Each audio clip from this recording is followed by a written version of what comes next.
Hello everyone and welcome back to week 5 of the free online course Introduction to Islamic Art at Safe Cultural Heritage Group. Today we will be going through part 2 of the Passionate Arts of the book, continuing and concluding with Safavid and Mughal book painting.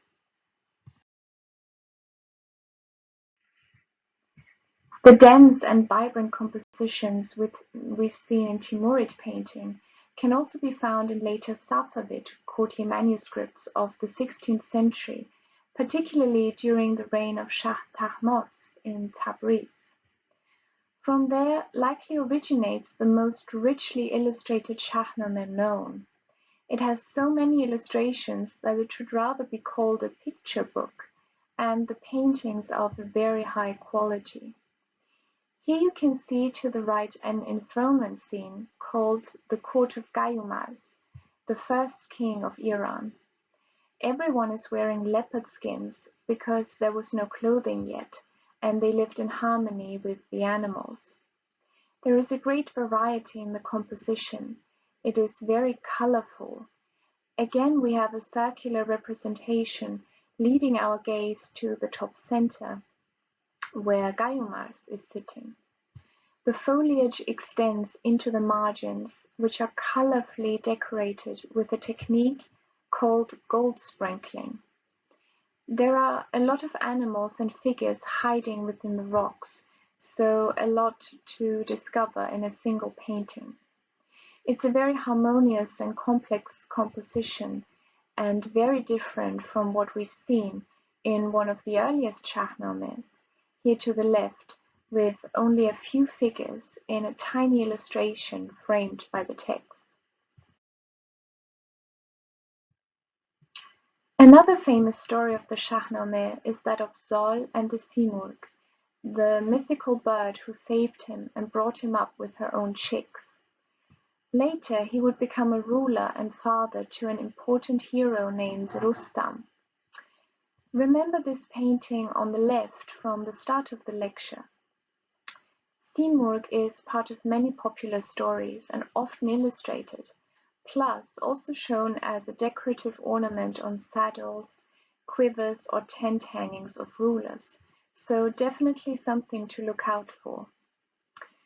We've seen 2 pages of this incredible Shahnameh manuscript, but nothing like this would follow. This is perhaps related to Shah Tahmasp's later disregard for illustrated manuscripts, because he decided to lead a more pious life.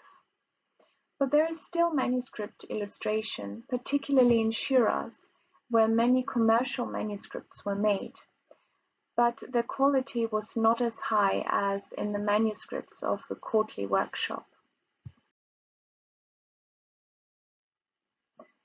In the courtly ateliers, the focus seems to have shifted a bit to single-page illustrations of solitary figures or couples in a landscape.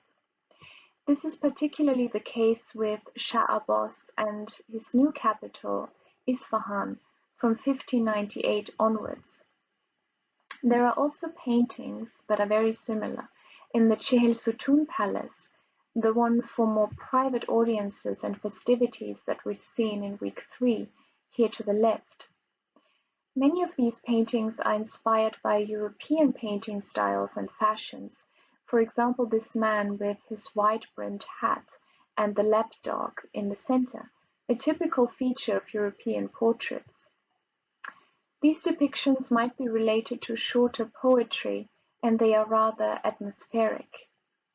There is also a blue and white vase, which is possibly linked to the Chinese Ming dynasty.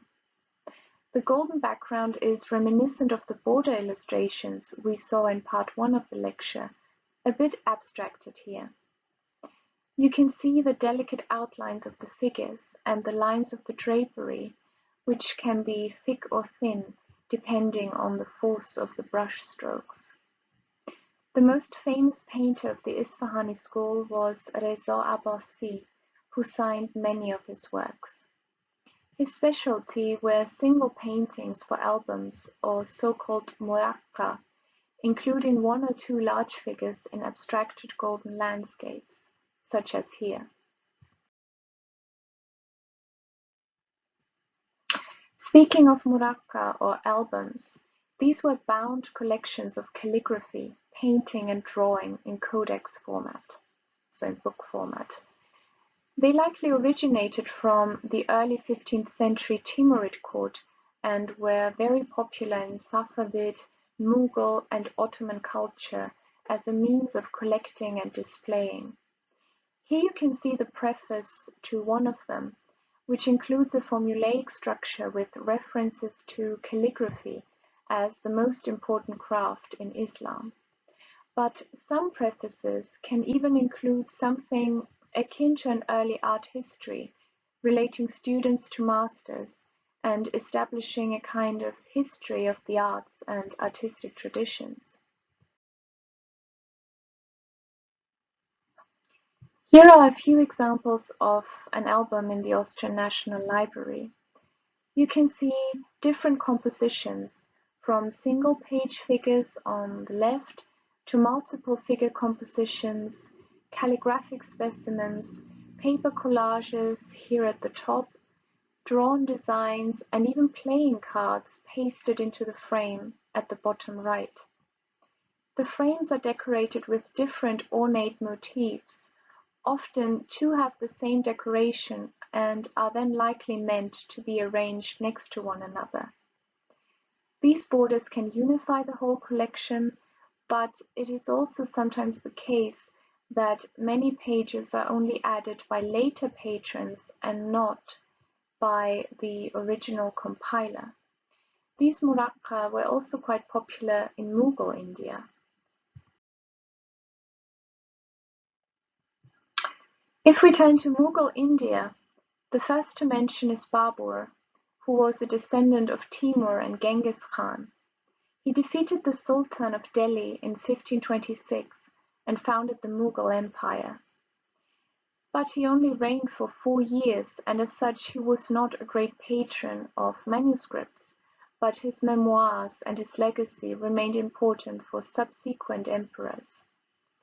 Here you can see an illustration of a later date under the reign of Akbar, who commissioned the so-called Baburnameh, or Book of Babur, around 1590. Here Babur is laying out the Garden of Fidelity in Kabul in a Chaharbagh garden scheme. Do you remember week 3 with the palace architecture and this 4-part garden structure? Babur was the one who imported the idea of the Persianate garden into India. A few lines of text are included within the double page, which is common for this period. The shading in the rocks and landscape reflects the impact of European painting. You can see Babur to the right, gesturing to the workers with shovels and other gardening tools. There are also figures holding a cord to measure the garden space, so everything is planned out, here enlarged on the left. The leading architect at the bottom holds a red board with a grid system constructing the garden. There is also great emphasis on the channels with running water and this walled-in paradisical garden space. But Babur did not have much time to undertake large building campaigns before his death.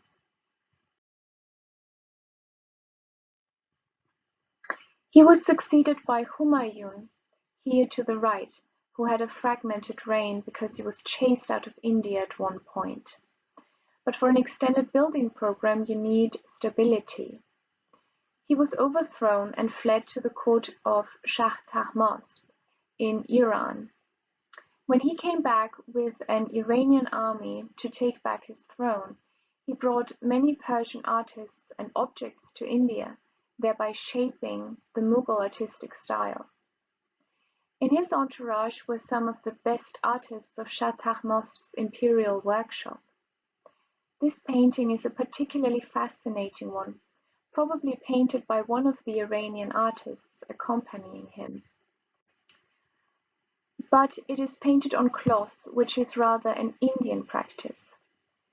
You can see a high horizon and a luxurious garden with lots of flowering plants and trees. There are also elongated figures with long robes. Later on, the cloth was repainted and touched up by the later Mughal ruler Jahangir, who added a portrait of himself, too. Most of what we see is Iranian in style, so it is not particularly Mughal at this point. Humayun was a great lover of books, and it is said that he actually died after having fallen down the steps of his library. Next up is Akbar, who was also a keen patron of books and commissioned many illustrated volumes. As such, he had a big workshop and a large collection of books. He had diverse interests, ranging from adventure stories in his early years, followed by historical works, and also religious treatises.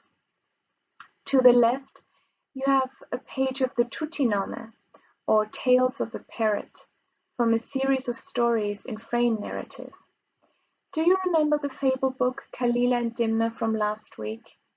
Here the story is told by a parrot to keep the merchant's wife entertained, so that she would not sneak out at night to meet her lover. You can see a two-part vertical painting with architectural elements and a great interest in flora and fauna. The central pages stem from the Akbarname, the chronicles of Akbar's life told by his Grand Vizier, including royal hunts, battle scenes, mysticism, and so on. To the left, Akbar is depicted hunting within an enclosed area. In the upper right corner, a figure is punished by having his head shaved and being made to ride a donkey backwards. There is a lot going on here and a great dynamic, emphasizing Akbar in the center and showing off his imperial power and his grandeur. Particularly interesting is also the tent enclosure. You can see the differences to Safavid paintings because the colors are different, as is the shading of the figures and animals. Also, there are many figures assembled on this one page, a very dense composition. To the right, you can see another folio with the red fort in the background, which we've talked about during the palace session, and only one line of text included. Another important aspect of Akbar's reign can also be found in an Akbarname at the top right. He is holding a religious assembly in Fatehpur Sikri, which we've looked at in week 3 too. Akbar was rather multicultural and very interested in different religions and in discussing them. Here the two men dressed in black to the left are Jesuit missionaries who represent Christianity. He had many translations made from Hindu texts to Christian religious works. As such, there is also greater European impact, for example in portraiture, which would become very important for him and the rulers after him, but he liked to represent himself as a heroic character. Akbar was succeeded by Jahangir, who was more known as a keen connoisseur of the art of the book than fighting on the battlefield. He had a workshop even before ascending the throne, but in his patronage there was a shift away from illustrated texts to single-page paintings assembled in albums, which we've already looked at before. He was also interested in other religions, and there are a lot of paintings copying or inspired by Christian imagery. Many of these can be found in the Gulshan album or Muraqqa from around 1610, here to the left a few pages. Gulshan means rose garden, and it is again a very complex assembly of different paintings, drawings, and calligraphy. What is new here are the figures in the margins or borders against a golden landscape, only partially colored. It is unique in the sense that it shows figures copied from specific works, from Christian texts, for example, or portraits of the artists and craftsmen in Jahangir's workshop. So it is a very contemporary legacy represented here. The painter even included a self-portrait. This interest in portraiture naturalism is probably also linked to Jahangir's declaration in his memoirs that he was able to tell who created the paintings just by looking at them. Also, he was fascinated by flowers and exotic animals, and he had his greatly praised artist Mansour paint them, who was called the wonder of the age. This zebra in the center is particularly interesting. Jahangir received it during the Persian New Year's festivities and actually had his entourage try to wipe off the stripes. He described it as a wild donkey striped like a lion. And then he sent it as a gift to Shah Abbas in Iran. This additional text on the right was actually written by Jahangir himself, outlining the details of the historical context and mentioning the painter Mansour and the date of creation. Another one of Jahangir's genres of painting were the allegorical paintings, here to the right. Jahangir is embracing Shah Abbas, the before-mentioned ruler of the Safavids. But he actually never met him, only received portraits of him, so it is an imaginary meeting. It is interesting that Jahangir is a very large and regal figure, while Shah Abbas is rather small and accepts the embrace almost demurely. Underneath them is a globe with a lion and a lamb. This has Solomonic connections to the idea of an ideal ruler, and the Mughals often associated themselves with him. The text above states that this is a dream painting, so that he met the Shah in a dream. Lastly, we have Shah Jahan, here a portrait of him holding a seal to the left. It is very formal. He has a very neatly clipped beard and is depicted in profile. He was a connoisseur of jewels and is often shown with them as well. He continued many traditions in his patronage, for example the Shah Jahan album. Here in the middle, it shows the Emperor Humayun in a landscape, because portraits of earlier rulers were commissioned to emphasize the lineage. Also, you can see figures and animals in the borders, which very much harks back to the Gulshan album tradition. The image to the right is particularly interesting. It shows a historical event from 1617 when the then named Prince Khurram returned victorious from the Deccan Sultanate and was awarded the title Shah Jahan by his father Jahangir, who is sitting on the Jaroka, the raised seat in the center. You can see a luxurious setting with an assembly of individualized figures, many of which are portraits, for example the Prime Minister or even the artist in the bottom left corner. Then the very naturalistic depictions of flowers, the use of gold and European grisaille technique, and again a globe and Solomonic symbolism. To conclude this two-part lecture, we've seen many different texts, painting styles, and page layouts, from small images surrounded by a lot of text to small text panels being encompassed by large images, then even paintings without text and collections of designs for entirely other media. These are at first from anonymous artists or craftsmen, and later on, particularly famous and skillful painters even added their names. In Mughal India, the painters sometimes even included their own portrait and those of the fellow artists of the workshop in the paintings. So you can see there was a high regard for these artists, even by the emperors themselves.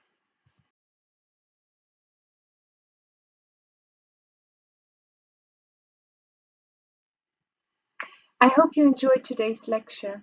Thank you very much for listening. Next week, we will talk about Orientalism and contemporary art. Check out the online classroom for assignments and notifications, and above all, stay tuned for next week's lecture. Bye bye.